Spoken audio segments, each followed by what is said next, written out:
Hoy tengo el honor y el privilegio de hablar con Sam Masters de Buenos Aires. Así que No, bienvenido. De Ah, es de Córdoba, Córdoba. Argentina. De Córdoba. Sí, no, no, no hay problema. Tengo Buenos Aires Nosotros, en mi mente por otros motivos. sí, yo cuando estoy en España siempre digo que yo soy de Córdoba, de la Nueva Andalucía, porque así se llama o se llamaba esta parte de la colonia española en nuestro país. Cuando dije Buenos Aires, yo estaba pensando en esta biblioteca que te mencioné hace unos meses, de esta gran biblioteca que tiene, entonces por eso pensé Sí, en yo te Buenos. entiendo, no hay Bueno, problema.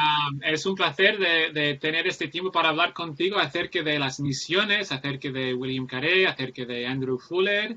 Y bueno, esto va a ser una conversación muy interesante. Cuéntanos un poco de tu trasfondo, sobre todo tu trasfondo académico, pastorado, cómo has llegado allí. Cuéntanos. Bueno, yo soy hijo de misioneros. Mis padres vinieron a Argentina en el año 73, llegamos, abril del 73. Y entonces ya he vivido gran parte de mi vida aquí. No sé, a veces me siento mucho más argentino que americano, pero eh, volví a los 19 años, volví a Estados Unidos para estudiar y bueno, hubo un montón de vueltas, estuve en una escuela, me casé, que iba a decir un error, pero no, fue una muy buena decisión. Simplemente es difícil casarse en medio de una carrera académica y mantenerlo. Así que, gracias a Dios, tengo un hermoso matrimonio con mi señora y pero pasé por tres distintas escuelas para terminar la primera etapa porque nos mudamos, trabajando en una iglesia, distintos lugares. Así que me llevó mucho más tiempo. Hacer un grado de 4 años me llevó 8, una cosa así. Y así ha sido conmigo siempre. Después volvimos a Argentina como misioneros, pudimos plantar una iglesia y se abrieron las puertas. Yo siempre quería estudiar ya a un nivel más alto y tenía deseos de hacer una maestría y abrieron las puertas después de un tiempo para estudiar en el seminario reformado en Estados Unidos, Reformed Theological Seminary, RTS le dicen en inglés muchas veces, y eso fue de muchísima, muchísima bendición.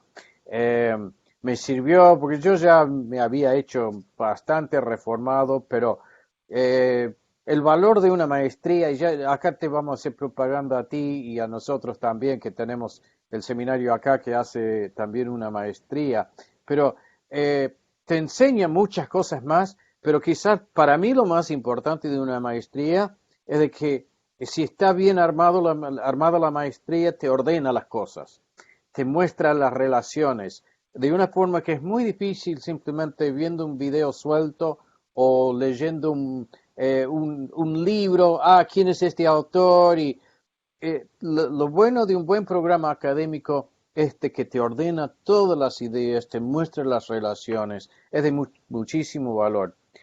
Bueno, entonces pude hacer la maestría y cuando terminé fue un proceso tan agotador que decía no, no hago nunca más nada. Pero al tiempo, bueno, ya hace 6 años el Señor eh, me abrió las puertas para hacer un doctorado y estoy terminando mi PhD en el seminario Southern. Y, y fue muy lindo porque conocí ahí un profesor, porque yo había hecho investigación sobre la vida de Guillermo Cari eh, antes, y hay un importante teólogo, historiador ahí, Michael Haken, eh, que ha escrito mucho sobre el siglo XVIII. Es, Haken es un fenómeno de esos que cuando lo conoces te da un poco de miedo. Es experto en patrística, experto en latín y griego de la iglesia, o sea, de los primeros años de la época de la iglesia. Eh, entonces, él comenzó por ahí. Pero después se interesó en otros temas, obviamente conoce todo el abanico de temas, pero también es experto reconocido en lo que sería el siglo XVIII y los bautistas en Inglaterra. Y entonces, bueno, él me dijo, tienes que venir a hacerlo conmigo porque sabía que me interesaba Guillermo Cari. Guillermo Cari surge de todo ese movimiento, y ya vamos a hablar un poco, creo, de lo que pasa en el siglo XVIII y principio del XIX entre los bautistas reformados.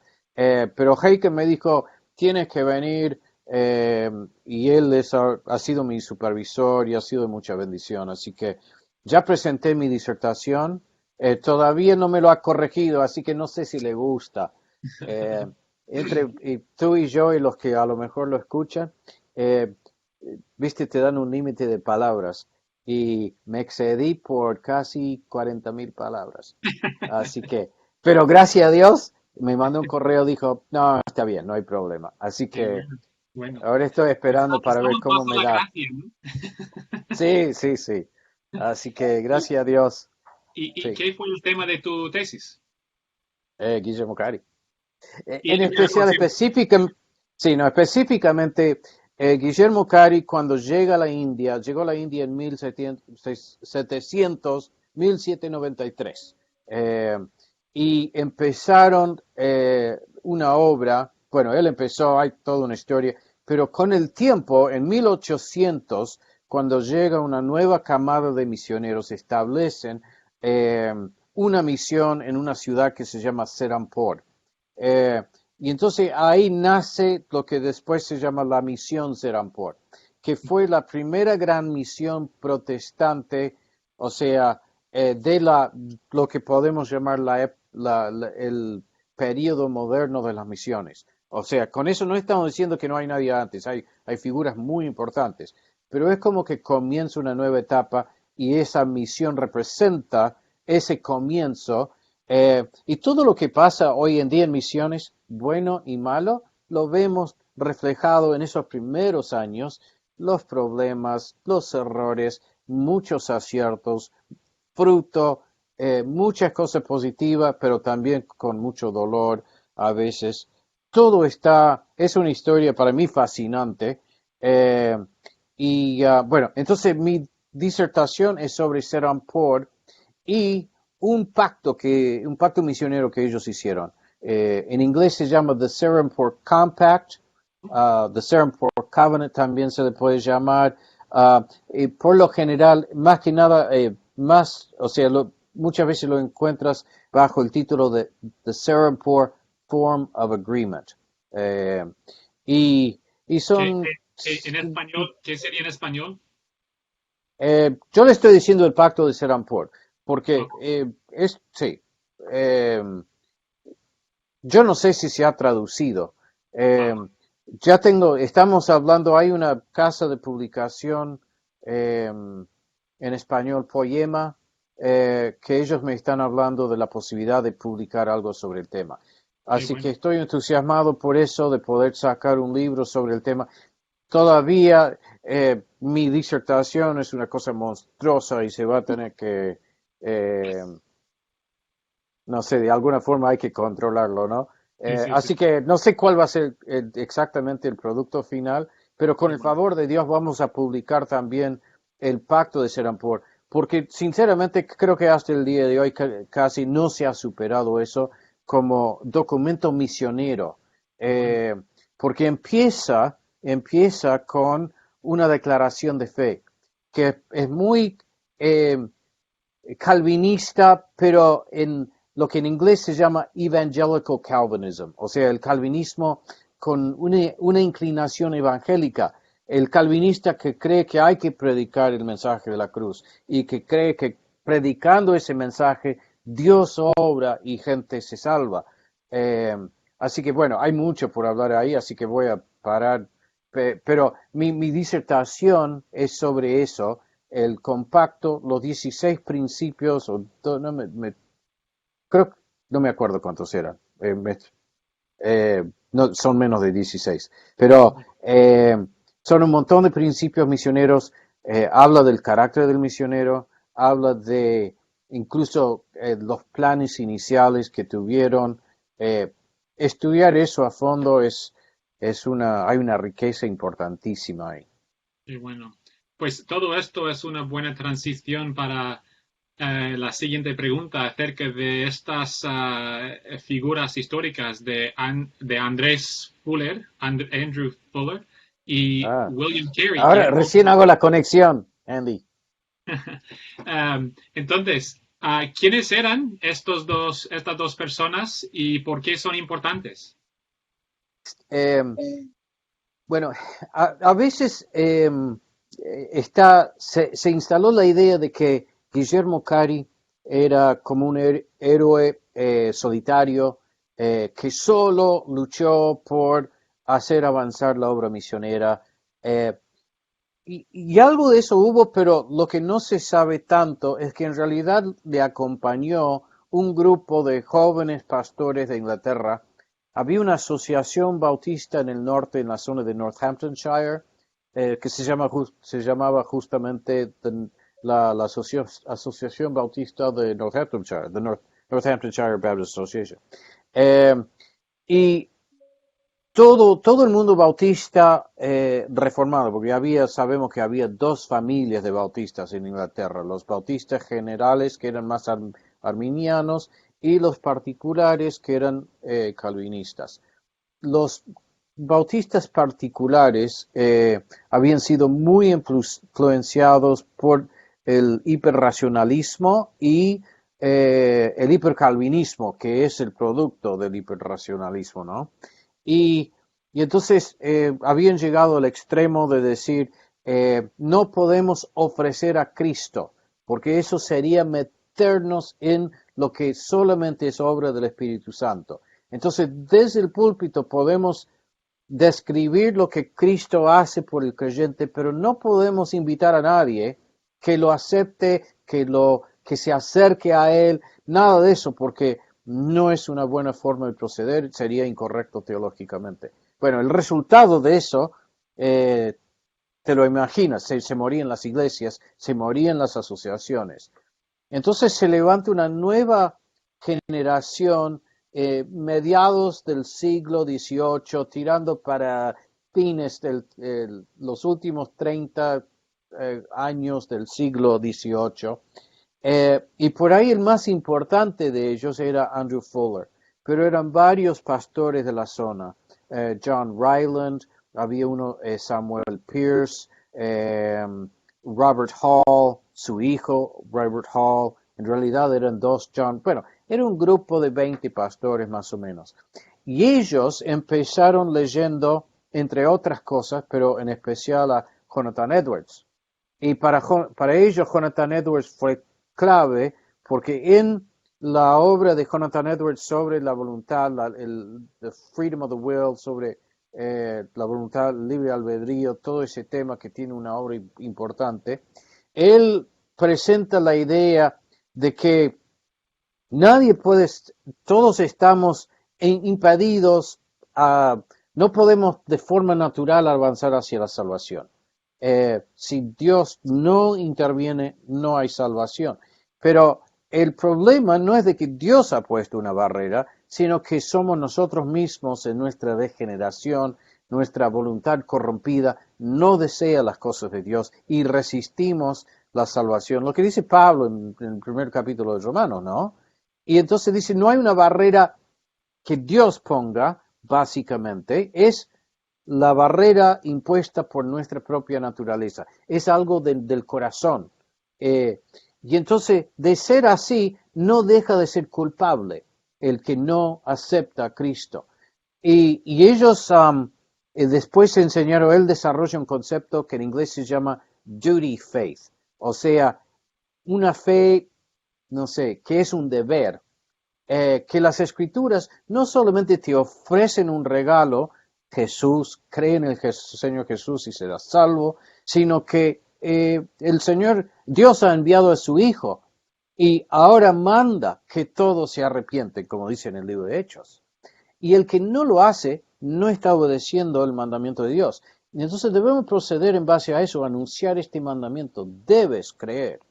Bueno, y si el pecador tiene la obligación de creer, cuanto más el pastor tiene la obligación de predicar, de exponer el Evangelio e invitar a gente que acepten a Cristo. Bueno, eso causó una revolución en las iglesias de ellos. Empezaron a crecer.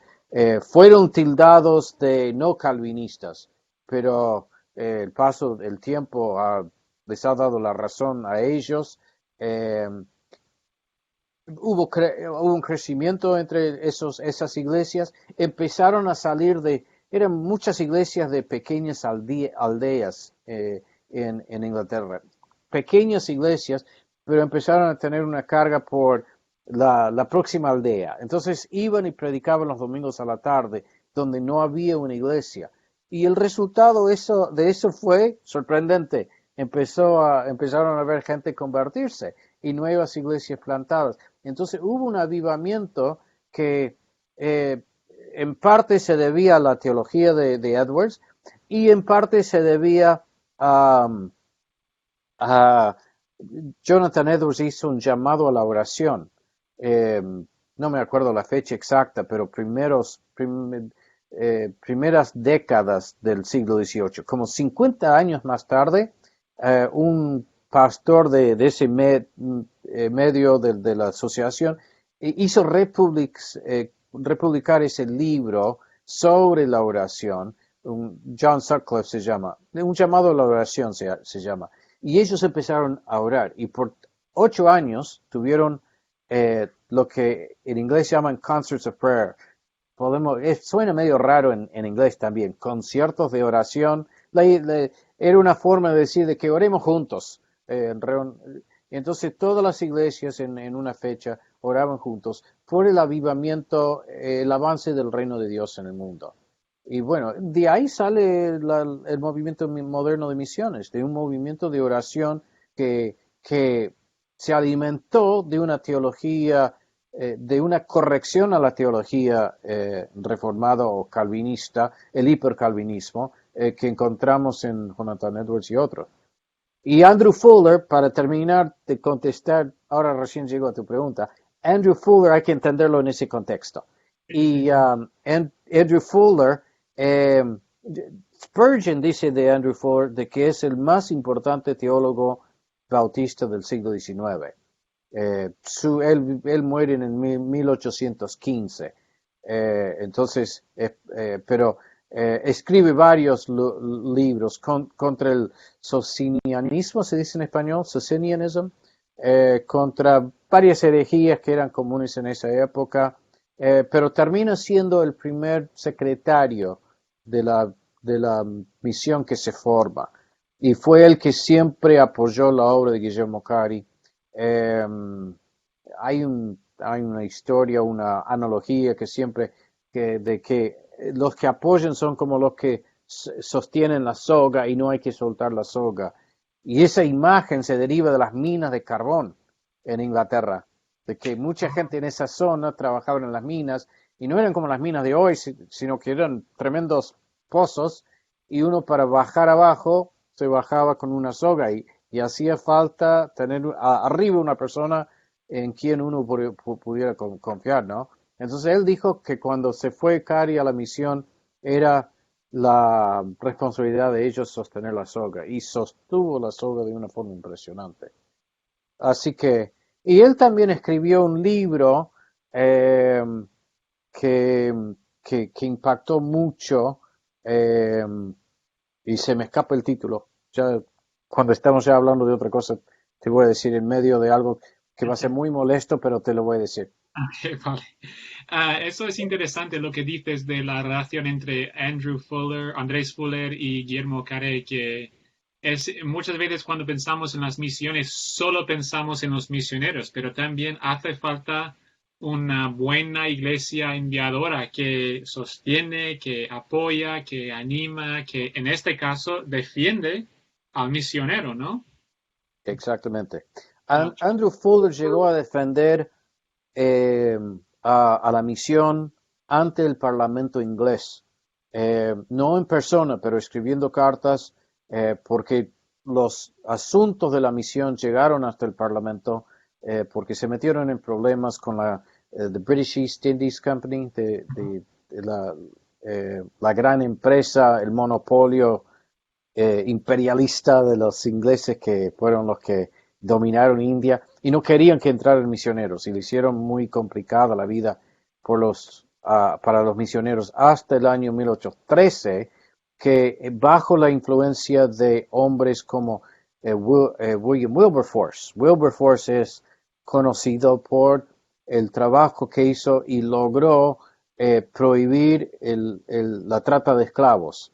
Eh, y, pero él también luchó por otras cosas y entre ellas fue un cambio de las leyes del Parlamento que regían la relación con la compañía la empresa en India, y él quería que, bueno, varias reformas, y entre esas reformas estaba la de permitir misioneros, pero hasta 1810, Cary llega en el 93, como dije, eh, recién en el 13, 30 años, 20 años serían.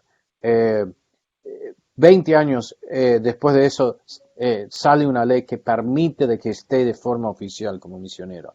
Y no eran los indios, sino los mismos ingleses que simplemente querían lucrar y tenían miedo de que la entrada, que tener evangélicos dando vueltas, predicando, y no iba a ser bueno para los negocios. Ok. Una cosa que dijiste es que Andrew Fuller y William Carey eran muy influidos por los escritos de Jonathan Edwards, ¿no? Sí. ¿Sería justo decir que este movimiento misionero protestante tiene sus bases en las predicaciones o los escritos de Jonathan Edwards? Sin duda. Eh, a Guillermo Cari a veces le dicen el padre de las misiones modernas. Si Cari es el padre de las misiones modernas, Jonathan Edwards es el abuelo de las misiones modernas. Okay. Plenamente digo eso. Eh, Tenía una gran carga misionera, eh, Edwards. Y otra influencia, hubo el diario de David Brainerd, que Mm, era un misionero a los indios en el continente americano, que fue muy amigo incluso David Brainerd muere eh, eh, se me escapa el nombre, pero muere en la casa de Edwards. Eh, en sus últimos días lo cuidaron en su casa.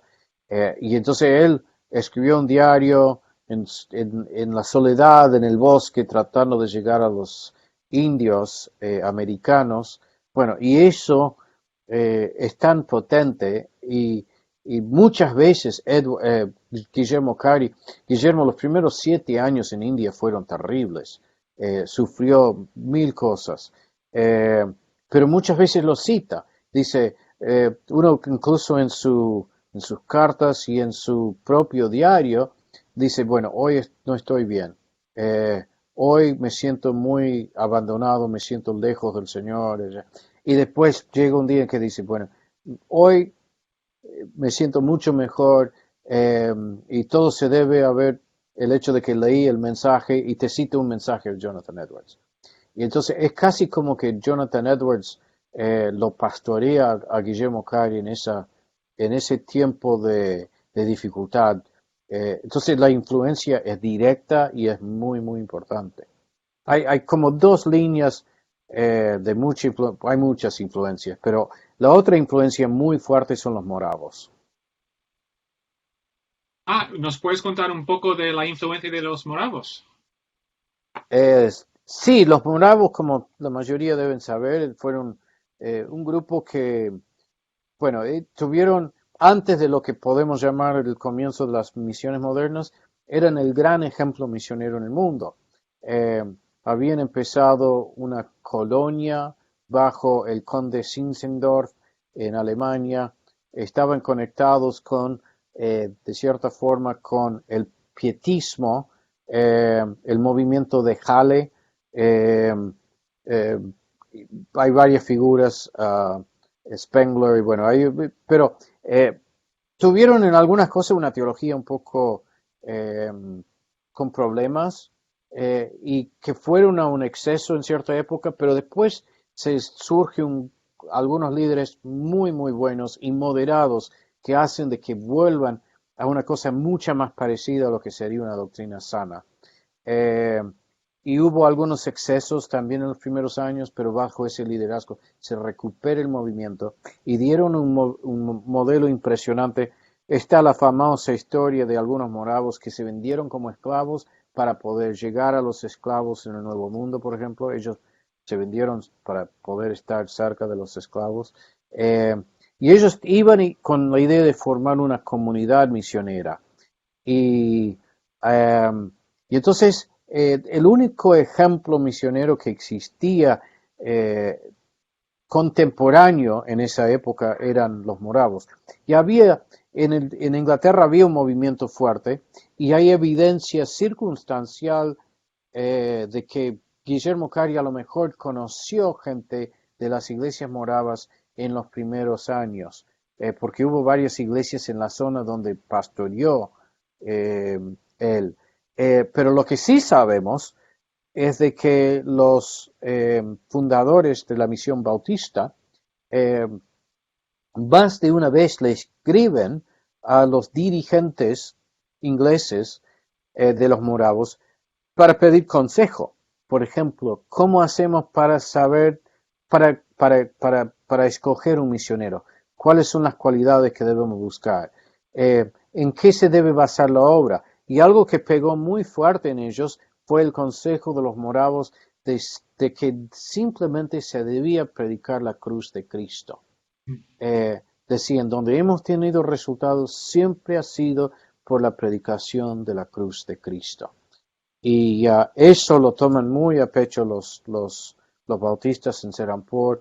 Y justo en ese documento que yo decía, el Pacto de Serampore, lo mencionan. Lo ponen como los mejores ejemplos de sacrificados y de su enfoque en capacitar a nacionales, o sea, a los nativos, para la obra del Evangelio, que fue algo muy novedoso y muy discutido. Porque había una idea de que, bueno, está bien, si vamos a hacer misiones, hacemos misiones, pero los que predican deben ser europeos. Y Guillermo Cari dice, pero no hay forma de que se extienda el Evangelio en un continente tan vasto como lo es India si no tenemos predicadores indios. Y después él enseñó a algunos y dice, los mejores mensajes que yo he escuchado en bengalí, en el idioma de allá, han sido de ellos. Entonces, después se pierde, se levanta una generación que dejan de lado ese principio. Pero ellos sí los tomaron de los moravos. Y hay una relación, una de las cosas que hago en mi disertación, hay un libro que se llama Las instrucciones, y en realidad el título es mucho más largo, un título típico de esa época, que casi te dan un bosquejo de toda la obra en el título, ¿no?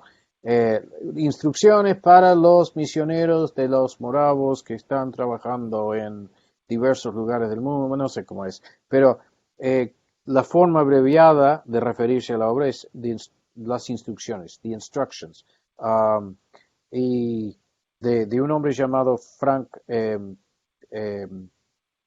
Spangenberg, y son 90 y creo así como 90 páginas, pero todos puntos muy, muy buenos sobre la obra misionera.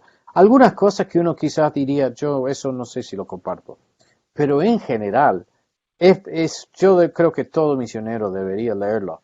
Y es obvio de que cuando uno se pone a ver lo que los misioneros bautistas en Serampore escribieron, de que habían tenido contacto con esa obra.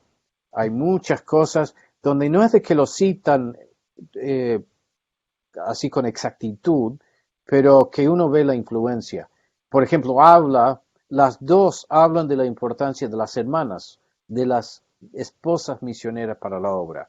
Y le dan mucho énfasis al rol de la mujer en la misión. Y creo que es muy bueno ese énfasis que le dan. Hablan mucho sobre la vida espiritual del misionero.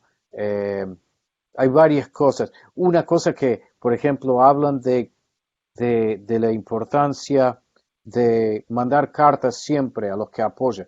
Algo para nosotros sería básico, pero en esa época estamos recién empezando cómo se entiende esta obra. Y entonces para uno que ha estado en la misión o que quiere estar en la misión, eh, esas dos obras, la de los moravos y la obra de Cari, son muy buenos. Con el favor de Dios vamos a traducirlos e incluirlos en la nueva obra, si puedo sacar algo algún día. Eso te iba a preguntar si tenías planes para traducirlo al español. Es una de las grandes penas que siempre siento que, o sea, esta biblioteca aquí detrás de mí es básicamente llena de libros en inglés. Yo tengo aquí tesoros y tú sabes que en el mundo de habla inglés que hay un montón de recursos, pero cuando hablamos de recursos en español es mucho más difícil encontrar cosas. Sí, Algunas cosas que tenemos en común con los católicos que llevan su tiempo traduciendo cosas, pues sí, podemos encontrar, pero ¿cuál católico va a traducir este pacto de protestantes de misión? O sea, lo tenemos sí, que sí, hacer nosotros, ¿no? O sea, y bueno, exactamente. me alegro No, y mucho. hay unos, sí, no, exactamente, estoy muy de acuerdo.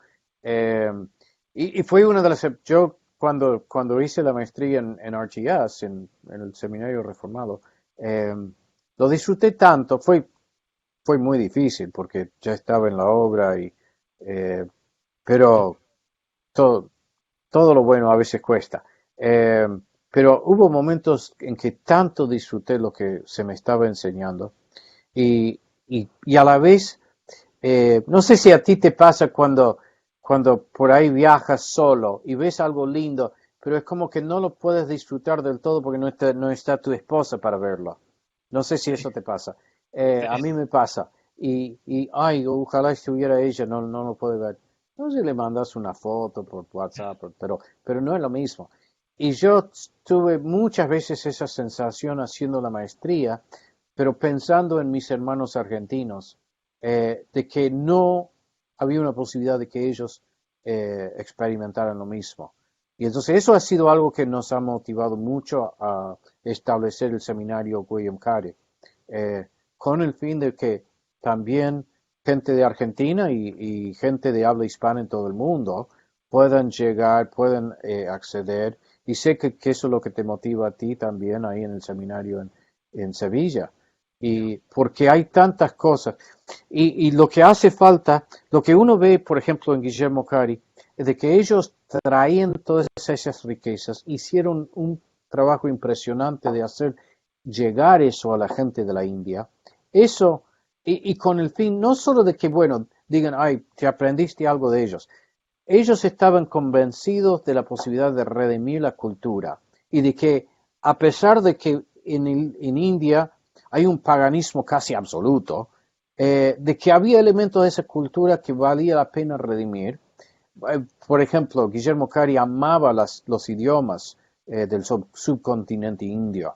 Eh, y, y hay una cosa muy interesante que sale, hay una relación directa entre Guillermo Cari y el primer premio Nobel de la India.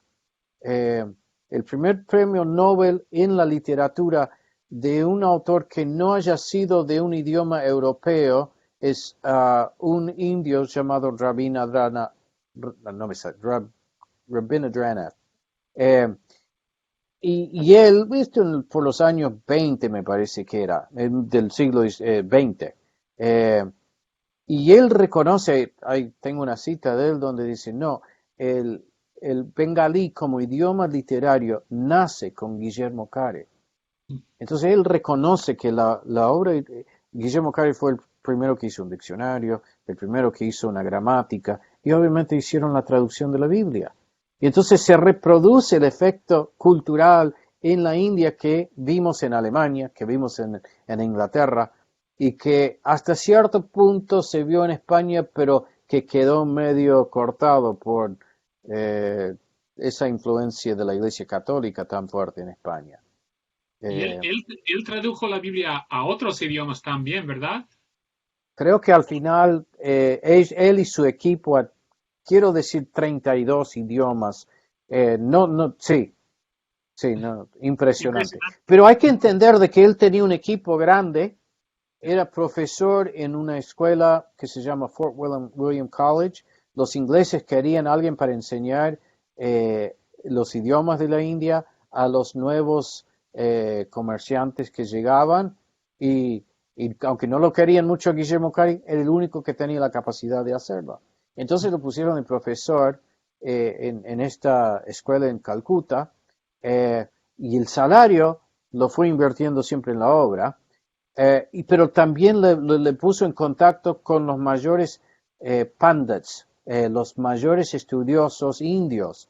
Y entonces él aprovechó muchísimo eso para avanzar en su conocimiento de todos los idiomas de India. Y después tuvieron un equipo de traductores y en especial la imprenta. Hubo un misionero, William Ward, que vino, que puso una imprenta. Y ellos, para sacar la Biblia, me parece que es importante entender esto, porque a veces la escala que debemos imaginar en la obra misionera es más grande de lo que pensamos.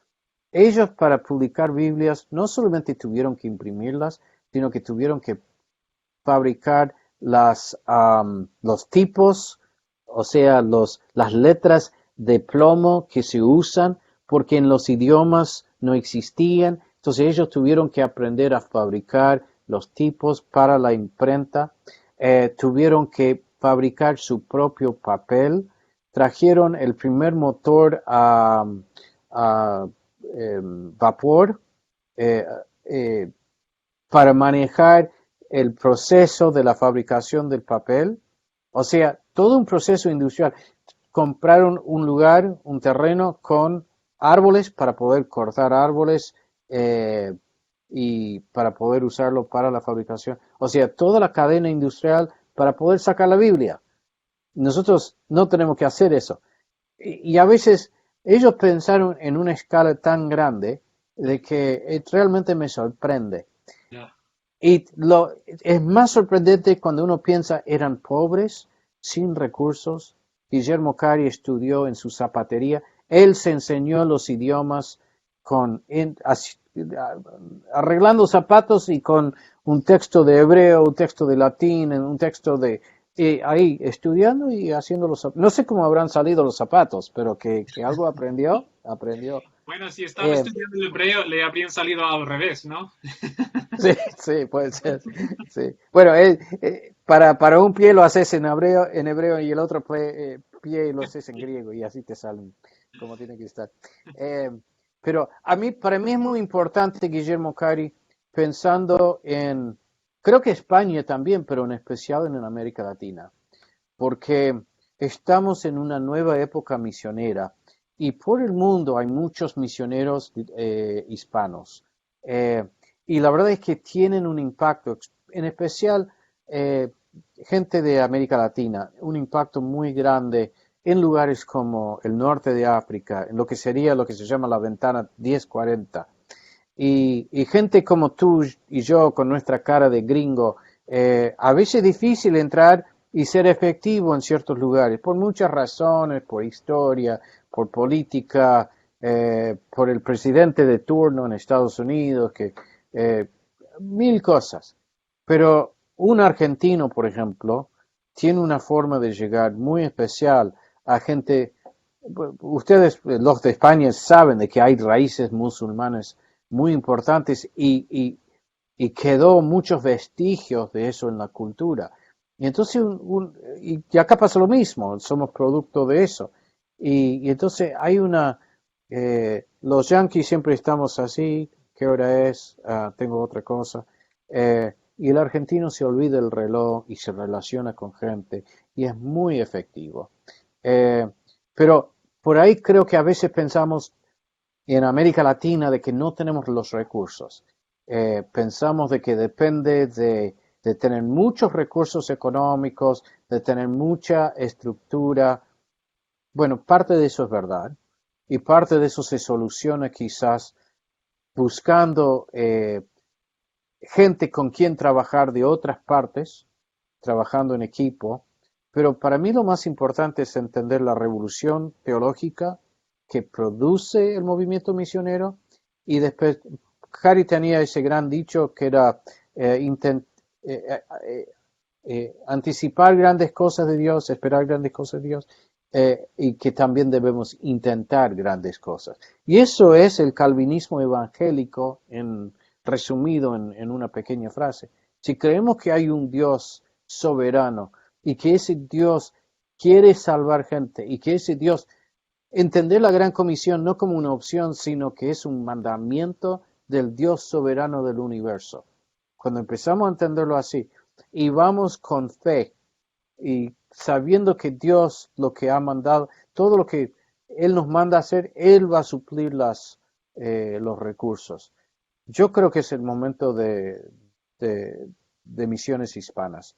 Qué bueno. Y, y siendo, a pesar de ser un inglés, viene de clase baja, eh, toda su vida tuvo mala reputación entre la clase alta en India, y no le importó, y Dios lo usó grandemente. Pues eso es una buena transición a la siguiente pregunta de ¿qué ha sido su impacto? O sea, fue el primer protestante en llegar a la India como misionero y eso hace un poco más de 200 años ya. ¿Qué ha Sí. sido su Eh, impacto? bueno, en realidad había llegado otros protestantes antes. Eh, Incluso había llegado un bautista antes. Eh, Había un doctor llamado John Thomas que volvió, estuvo ahí, empezó una obra, fue muy partidario en cuanto a ser bautista, ofendió a mucha gente, eh, y vuelve, pero fue por él de que se decidió ir a trabajar a India.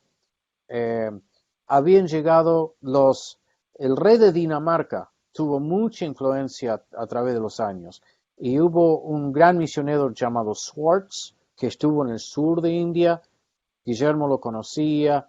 Había también capellanes anglicanos que habían llegado y habían hecho un intento por hacer cosas. O sea, ellos venían pagos por el gobierno inglés y era para el cuidado de los ingleses. Pero estando ahí y siendo hombres de Dios, empezaron a tener una carga y algo quisieron hacer, aunque no levanta mucho vuelo hasta después tuvieron una obra importante en Inglaterra. Pero la primera obra, podríamos decir, productiva fue la de Guillermo Cari. Y esa fue la que se plantó y después tomó una dimensión enorme. Y hasta el día de hoy está la universidad que ellos fundaron, está ahí funcionando, tienen no sé cuántos, 2, 3 mil alumnos, y que tienen dentro del todavía un seminario donde hay como 300 alumnos estudiando para el ministerio. eh, y se han apartado quizás un poco de lo que era la doctrina original, pero ahí están todavía. Eh, y bueno, pero y las iglesias que fundaron, todavía hay iglesias funcionando en India que 200 años más tarde todavía están. Tengo un amigo que está ahí haciendo investigación y hasta ahora encontró evidencia de más de 20 iglesias que ellos plantaron que todavía están. Que incluso que puedes encontrar los sitios algunos tienen un sitio web. Así que eso me fascina enormemente. Y así que él se llama el padre de las misiones modernas, en parte porque resuelve un dilema. Eh, el dilema era, podemos hablar del dilema de agencia. ¿Cómo deben hacer los protestantes para promover la obra misionera? En la época, los católicos tenían una respuesta muy sencilla. La iglesia madre, la iglesia de Roma, con todas sus ramas, los distintos órdenes, los franciscanos, después los jesuitas, etcétera, etcétera, los dominicanos eran movimientos misioneros y tenían estructura, financiamiento, eh, todo lo necesario para promover la obra misionera. Entonces tuvieron grandes misioneros, eh, eh, Javier, por ejemplo, que estuvo en India, después en China, figuras muy importantes. Eh, los protestantes les costó un poco entender cómo podemos hacerlo nosotros, porque cuando ya no tenés esa estructura, y en especial el bautista, ¿cómo hace? Porque el bautista no cree de que el foco de autoridad, que la autoridad yace en la iglesia local, no en la denominación. ¿Quién tiene la autoridad de mandar misioneros?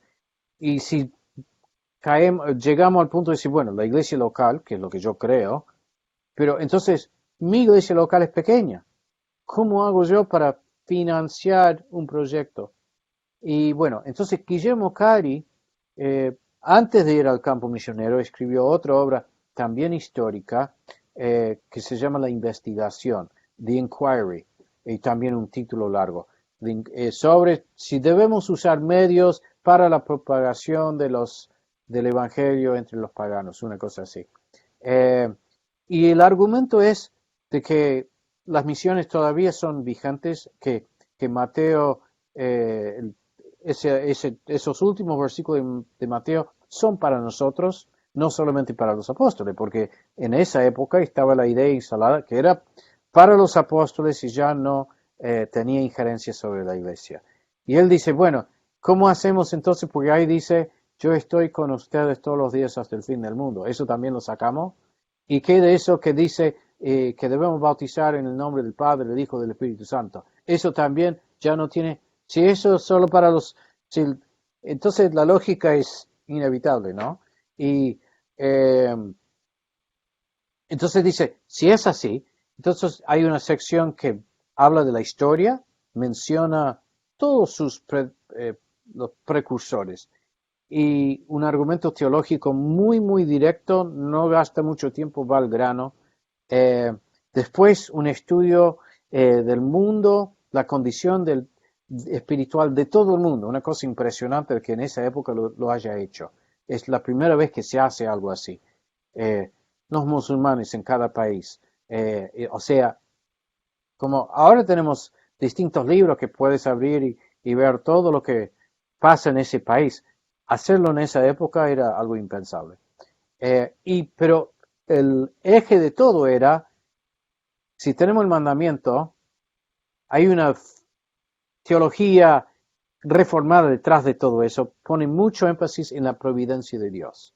Y dice, si nosotros en nuestra época pensamos, por ejemplo, en personas que tienen la capacidad de subirse a un barco y dar la vuelta al mundo para comprar té y traerlo de nuevo, no vamos a hacer lo mismo están dados los medios. Entonces simplemente debemos aprovechar los medios que Dios en su providencia ha puesto a nuestro alcance.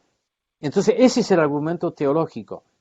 Y él no se queda con eso, sino que sugiere algo.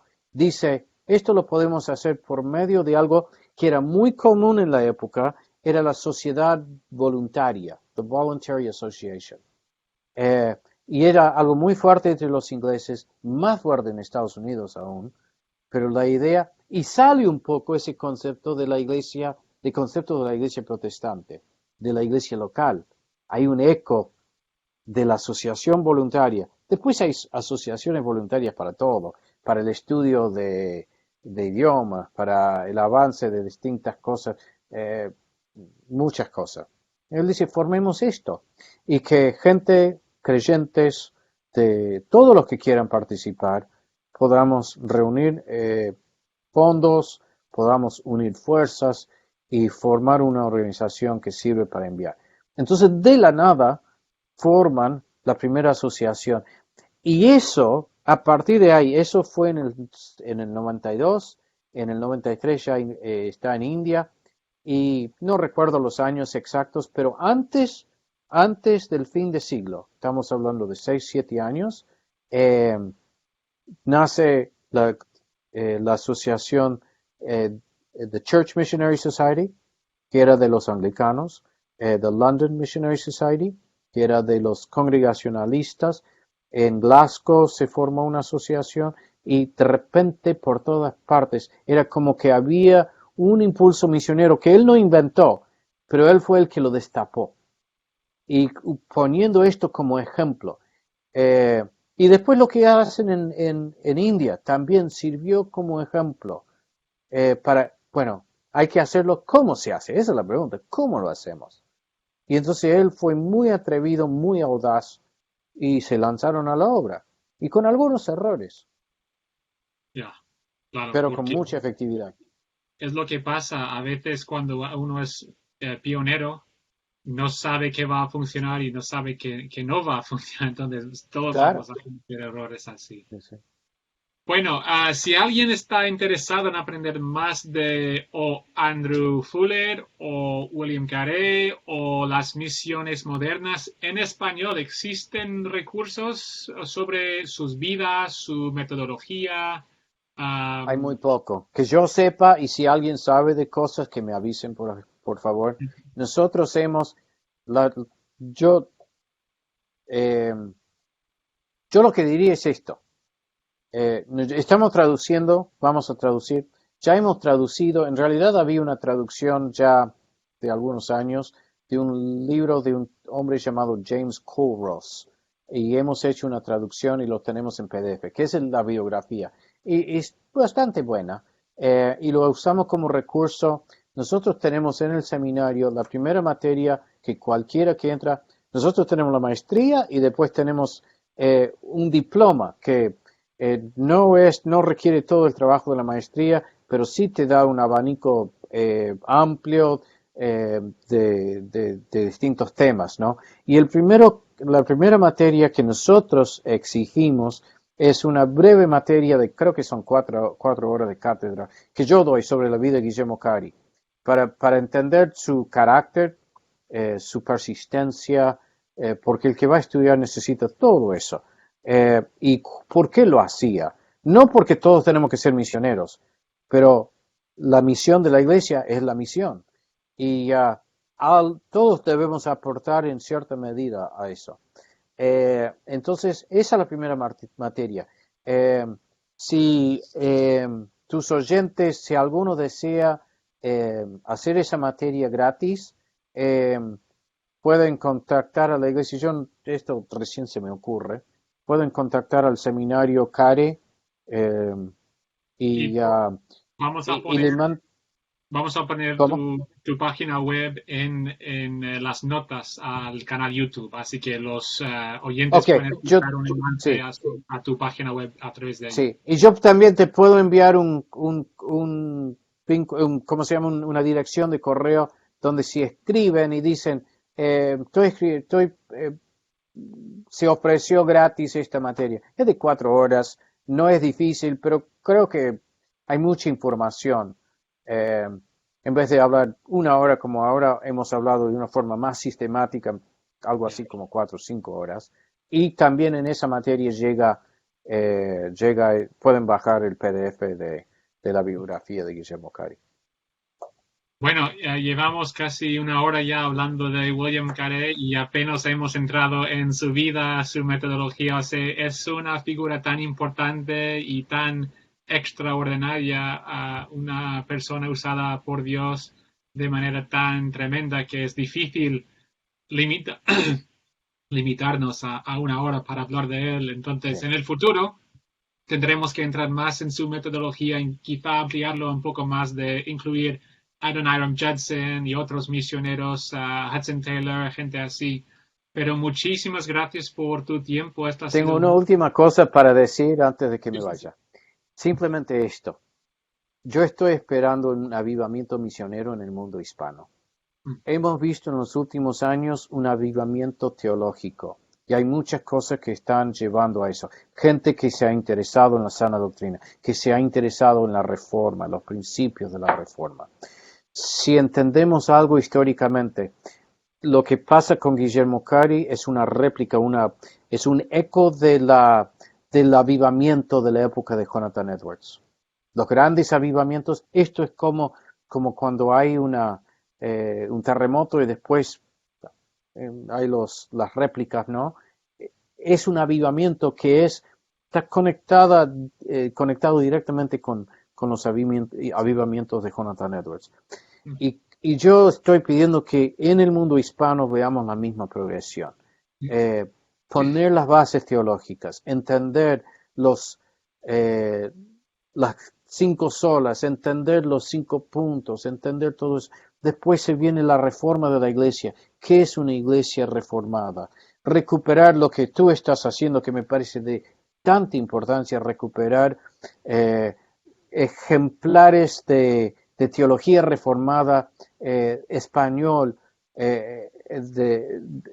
española del pasado y todo ese trabajo que hay que hacerlo. Todo eso es bueno, pero vamos a saber que es un avivamiento si pasamos por etapas parecidas.